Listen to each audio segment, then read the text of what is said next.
Hello friends, welcome to Pebbles and welcome to my course of 48 laws of power या फिर सत्ता के 48 नियम। Rule number 36, disdain things you cannot have, ignoring them is the best revenge. वो story क्या थी fox और grapes की कि एक फॉक्स, एक लोमड़ी जाती है अंगूर के बागान में, बगीचे में, और अंगूर ऊपर रहते हैं और लोमड़ी इतनी सी छोटी। वो बहुत ट्राई करता है फॉक्स कि जंप करके उसको लेने का, लेकिन उसकी हाइट ही नहीं पहुंचती वहाँ तक, उसको अंगूर नहीं मिलते। तो वो क्या कहता है, जाने दो, वैसे भी वो अंगूर खट्टे ही है, मुझे चाहिए ही नहीं थे, अगर जाते जाते मिलते तो देख लेता, लेकिन आई डोंट वांट दैट। वो अंगूर खट्टे ही थे। उसने उस अंगूर को भला बुरा कह दिया क्योंकि वो उसे मिल ही नहीं रहा था। लेकिन असल ज़िंदगी में, कॉरपोरेट वर्ल्ड में या प्रोफेशनल फील्ड में ये एक पावर होती है, ये एक ट्रिक होती है इग्नोरेंस की। द मोर अटेंशन यू पे an enemy, the stronger you make him, the less interest you show, the more superior you seem. कोई चीज़ अपने आप जहाँ होती है वहीं होती है। उसकी एक वैल्यू, एक औकात तभी होती है जब आप उसको महत्व देते हैं। तब आप अगर उसको महत्व नहीं दोगे तो उसकी कोई वैल्यू नहीं है। मैं आपको एक दूसरे बताता हूँ। मुझे आर्ट्स और ड्राइंग्स या पेंटिंग में ज़्यादा कुछ समझता नहीं है। वैसे 95% लोगों को कुछ नहीं समझता। जहांगीर आर्ट गैलरी वगैरह हम लोग जाते हैं सिर्फ अपना स्टेटस दिखाने के लिए, वगैरह वगैरह जाते हैं। मतलब हम कितने शाने हैं वो दिखाने के लिए जाते हैं, एक्चुअली हमें कुछ समझता नहीं है। मैं एक ऐसे ही एक एग्जीबिशन देखने के लिए गया था। वहाँ पर एक कैनवास के ऊपर मुझे आर्टिस्ट का नाम भी याद है, गायतोंडे करके एक बहुत बड़े आर्टिस्ट माने जाते हैं इंडिया के। अब शायद वो नहीं है।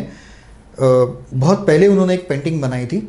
उसमें ब्लैक और रेड दो ही कलर यूज़ किए थे और पूरा रेड था कैनवास, एक रेड कलर का, और उसके ऊपर ब्लैक ऐसी एक लाइन थी और 2-3 वर्टिकल लाइन थी।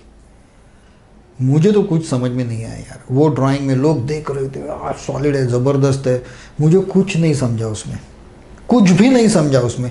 और अगर एक जनरल किसी को बोलेंगे ना तो उसमें क्या था ना, तो कुछ समझ में आ रहा था। एक रेड कलर के ऊपर एक ब्लैक लाइन खींची हुई थी, बस, और कुछ नहीं था। बाद में मैंने नेक्स्ट डे या उसके बाद में मिड डे में मैंने वो देखा, सेम पेंटिंग मैंने देखी और उसमें दिया था mister artist Gaitonde has got the worth 97 lakhs। वो पेंटिंग 97 lakhs में बेची गई। मैं तो शॉक हो गया यार, क्या था क्या उसमें, कुछ नहीं था, लेकिन उसकी प्राइस क्यों बढ़ गई उसकी? क्योंकि लोगों ने उसको इम्पोर्टेंस दिया।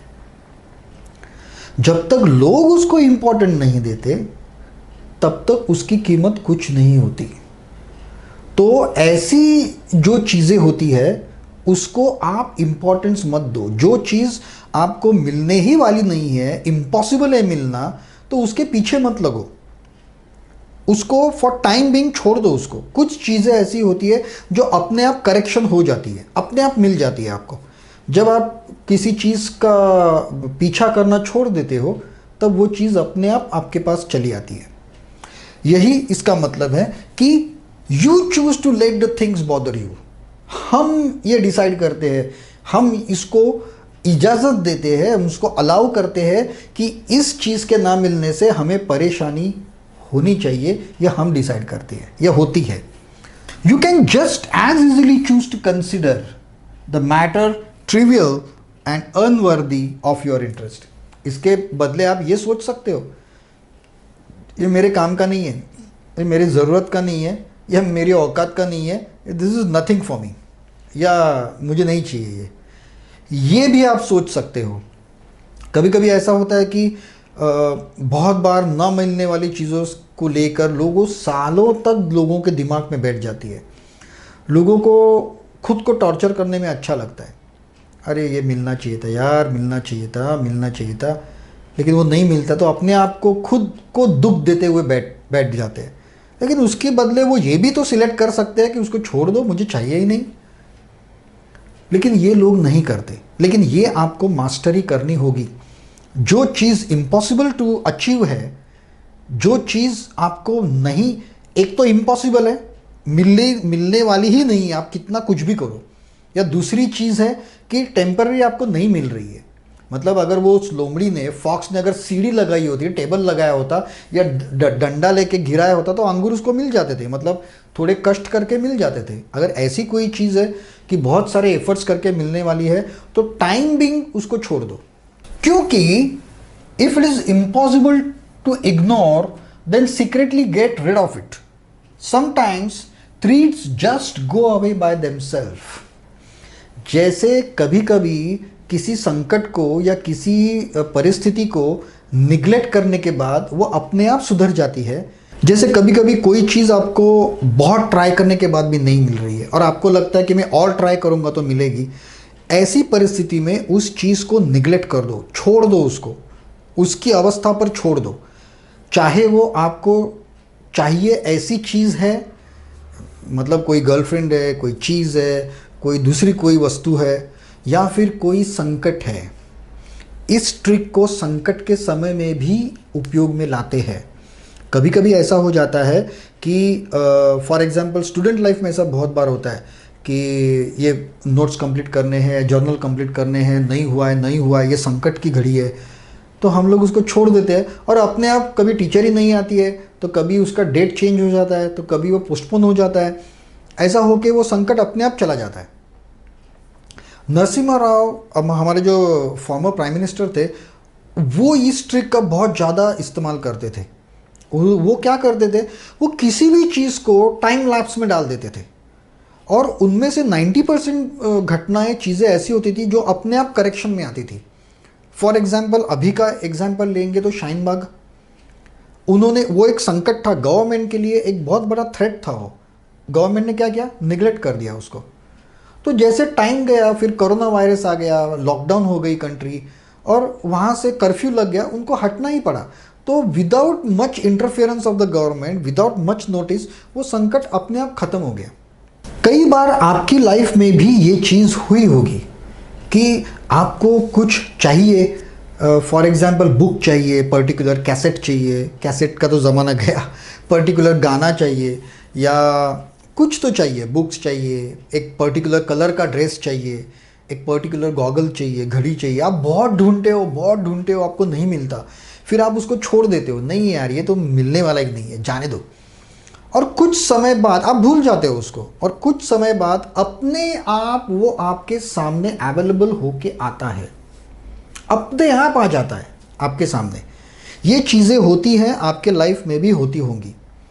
तो ये जो रूल जो है, द पावर ऑफ निग्लेक्ट क्या करना है हमको, पहले तो जिस संकट का इमीडिएटली आप सामना ही नहीं कर सकते, आपकी उतनी पावर ही नहीं है, उसको निग्लेक्ट कर दो। अपने दिमाग का दही मत बनाओ उसके लिए, उसको छोड़ दो, निग्लेक्ट कर दो उसको। और दूसरी चीज़, जो चीज़ आपको चाहिए, आपका ड्रीम है, लेकिन बहुत बार ट्राई करने के बाद भी आपको नहीं मिल रहा है, सक्सेस नहीं मिल रही है, तो टाइम बिंग उसको छोड़ दो, लिव इट। जब आप छोड़ दोगे उसको, आपके दिमाग से वो पूरी तरह से निकल जाएगा। कुछ समय बाद अपने आप वो चीज़ आपके सामने आएगी, आपको मिल जाएगी। या अगर कोई संकट हो तो दूसरे किसी तरीके से, शायद अभी संकट में 100% नहीं बोल सकता, या पहली चीज़ भी 100% नहीं बोल सकता, लेकिन ऐसा होता है, मेरे साथ भी ऐसा बहुत बार हुआ है और हर एक के साथ ऐसा होता है। वो जो संकट होता है वो अपने आप चला जाता है, कुछ नुकसान भी नहीं होता हमारा, हम लोग का टाइम भी नहीं जाता, पैसा नहीं जाता, कुछ नहीं होता है, वो अपने आप किसी अलग तरीके से वो निकल जाता है। सो ये जो टाइम, ये जो इग्नोरिंग का, ये जो निग्लेक्ट करने का जो आर्ट है, स्किल है, वो बहुत इम्पॉर्टेंट पॉइंट है ये। वैसे तो इस कोर्स के सभी लॉज और सभी पॉइंट्स बहुत इम्पॉर्टेंट है, लेकिन ये जो है निग्लेक्ट करने का जो है, ये आपको बहुत पावरफुल बना देता है, ये आपको पावरफुल बना देता है। और साला सामने वाला, कई बार मैंने ये देखा है, अगर आप आपको एनिमी को, दुश्मन को या किसी को अनदेखा करोगे ना, उसको महत्व ही नहीं दोगे, तो वो भी कंफ्यूज हो जाता है कि साला मेरी कुछ औकात है कि नहीं, ये तो मेरी तरफ देखता भी नहीं है। यही ट्रिक्स कई बार जब फ्लर्टिंग करते हैं जो लड़के लड़कियाँ, लड़के जो मोस्टली लड़के ही करते हैं, जो फ्लर्टिंग करते हैं वो लोग भी यही ट्रिक यूज़ करते हैं।